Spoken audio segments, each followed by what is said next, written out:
mengawali pelajaran fikih semester 5 ya, kelas 12. Ini bahwa materi fikih kelas 12 itu lebih condong ke usul fikih. Walaupun sebenarnya usul fikih itu juga merupakan bagian dari fikih, karena fikih itu ada fikih ibadah, fikih muamalah, dan usul fikih. Namun pada prakteknya seperti pada bab 1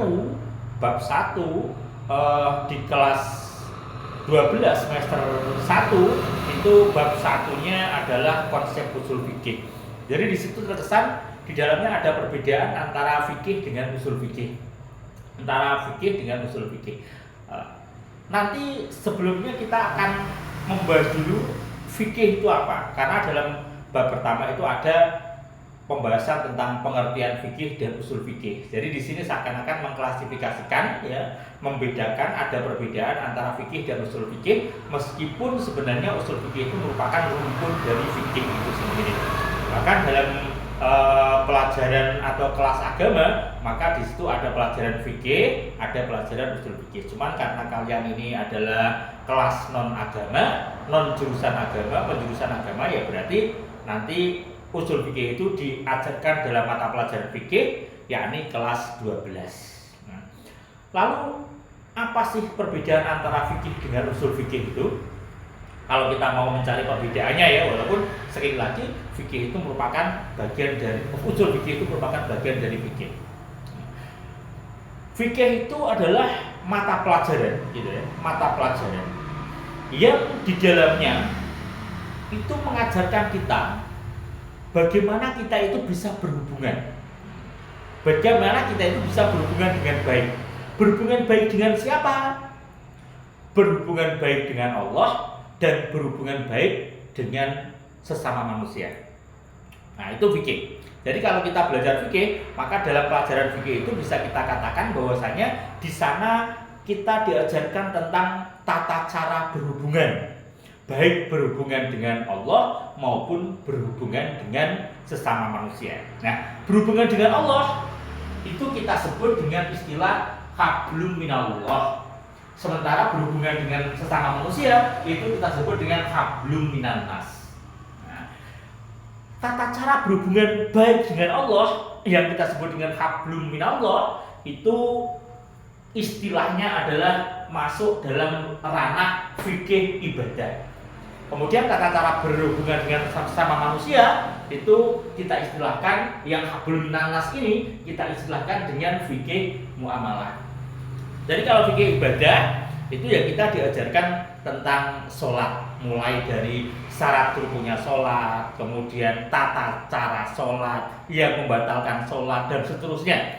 Itu salah satu materi dalam fikih ibadah, yang mana pelajaran tentang tata cara sholat dan seterusnya itu kita pelajari di pelajaran fikih waktu sanawiyah dulu. Tidak hanya sholat saja, karena tata cara berhubungan dengan Allah, ketika kita berkomunikasi dengan Allah melalui ibadah, itu kan tidak hanya sholat, tapi juga di dalamnya ada tentang tata cara puasa, yang membatalkan puasa, syarat rukun puasa, bagaimana puasa yang baik, yang membatalkan puasa, dan seterusnya. Tidak hanya itu saja, tapi juga di situ ada zakat. Ada zakat. Siapakah yang wajib zakat? Mustahik zakat. Siapakah yang berhak menerima zakat? Kemudian di samping sholat tadi, di samping puasa tadi, di samping zakat tadi juga ada haji. Bagaimana kita melaksanakan ibadah haji itu juga semuanya dibahas dalam pelajaran fikih, yakni ketika kita melakukan ibadah-ibadah seperti itu, sebenarnya kita sedang nyambung, sedang connect dengan Allah, sehingga ibadah-ibadah itu merupakan bentuk bagaimana kita itu berhubungan dengan Allah, yakni hablum minallah, yang kita istilahkan dengan fikih ibadah. Disampaikan dengan adanya fikih ibadah, dalam pelajaran fikih juga ada fikih muamalah. Bedanya kalau fikih ibadah itu adalah pelajaran fikih yang mengajarkan kepada kita tentang tata cara berkomunikasi dengan Allah, tata cara berhubungan dengan Allah. Kalau fikih muamalah itu lebih cenderung ke sifatnya horizontal, yakni bagaimana kita itu berhubungan dengan sesama manusia. Sehingga dalam fikih muamalah itu nanti akan ada pembahasan tentang utang piutang, tentang gadai, tentang jual beli, tentang nikah, tentang mawaris dan seterusnya. Jadi fikih muamalah itu mengajarkan kita tentang bagaimana kita itu berhubungan dengan sesama manusia. Nah, itu fikih. Jadi fikih itu adalah pelajaran yang mengajarkan kita bagaimana cara terbaik untuk berhubungan. Berhubungan dengan siapa? Berhubungan dengan Allah maupun berhubungan dengan sesama manusia. Kalau berhubungan dengan Allah itu hablum minallah, itu disebut dengan fikih ibadah tadi klasifikasinya. Kalau berhubungan dengan sesama manusia itu hablum minannas, klasifikasinya adalah ketika kita masuk dalam ranah fikih muamalah. Lalu usul fikih itu apa? Usul fikih itu lebih dalam dari situ. Ya. Jadi di situ ada filosofi kenapa misalnya sholat itu kan hukumnya wajib, sholat fardu hukumnya wajib. Walaupun sholat itu tidak hanya sholat fardu, ada sholat sunnah. Wajib itu sendiri ada tidak hanya satu, ada fardu ain, ada fardu kifayah. Kemudian dalam konteks-konteks tertentu, dalam konteks-konteks tertentu, maka puasa itu juga bisa berubah hukum.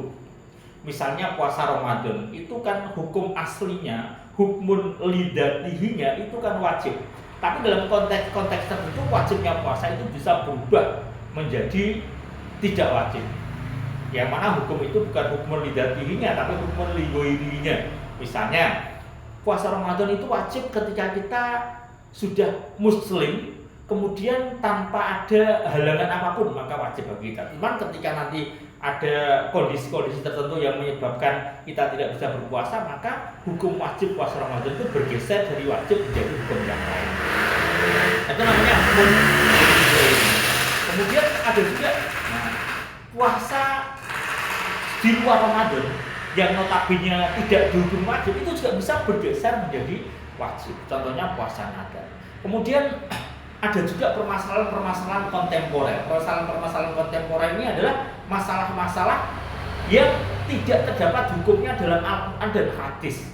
Kenapa tidak terdapat dalam Al-Quran dan hadis hukum dari masalah kontemporer itu? Karena masalah-masalah kontemporer itu adalah masalah-masalah yang terjadi di mana Al-Quran sudah tidak turun lagi karena Rasulullah sudah wafat, atau hadis sudah tidak muncul lagi karena Rasulullah sudah wafat, sehingga masalah-masalah seperti itu hukumnya tidak terdapat dalam Al-Quran. Lalu bagaimana kita menghukumi suatu peristiwa atau hal yang tidak terdapat dalam Al-Quran?